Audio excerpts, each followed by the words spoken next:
ఇక న్యాయవాది సంతోష్ కుమార్ ను అక్రమంగా హింసించిన బోరబండ చర్యలు తీసుకోవాలని తెలంగాణ రాష్ట్ర అడ్వకేట్ జేఏసీ డిమాండ్ చేసింది. రోజురోజుకు న్యాయవాదుల మీద పోలీసుల దౌర్జన్యాలు మితిమీరిపోతున్నాయని ఆవేదన వ్యక్తం చేశారు జేఏసీ అధ్యక్షుడు ఏబీ వేద ప్రకాష్ యాదవ్. ఇక బషీర్బాగ్ ప్రెస్ క్లబ్ లో ఏర్పాటు చేసినటువంటి విలేకరుల సమావేశంలో ఆయన మాట్లాడారు. న్యాయవాదుల మీద జరుగుతున్నటువంటి దౌర్జన్యాలను అరికట్టేందుకు సీఎం రేవంత్ రెడ్డి కలగజేసుకుని తమకు న్యాయం చేయాలని కోరారు.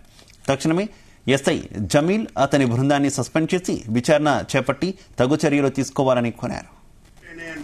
సో ఆ కారణంగా మేము ఈ హేయమైన చర్యను ఖండిస్తూ పోలీసు వారికి ఏసీపీ గారికి మేము మధ్యాహ్నం 1 o'clock ఒక కంప్లైంట్ తీసుకుని ఇచ్చాం.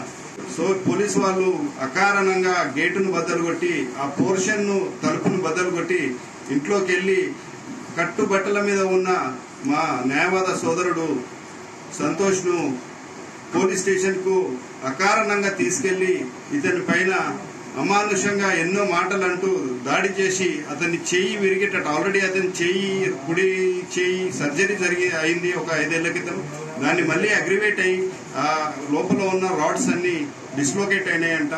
సో ఆ కారణంగా మేము ఈ హేయమైన చర్యను ఖండిస్తూ పోలీసు వారికి ఏసీపీ గారికి మేము మధ్యాహ్నం 1 o'clock ఒక కంప్లైంట్ తీసుకుని ఇచ్చాం.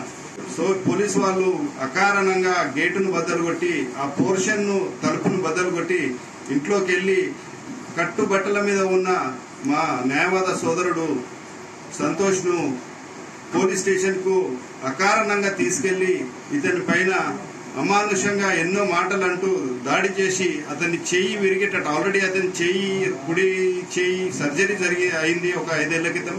దాన్ని మళ్ళీ అగ్రివేట్ అయ్యి ఆ లోపల ఉన్న రాడ్స్ అన్ని డిస్లోకేట్ అయినాయి.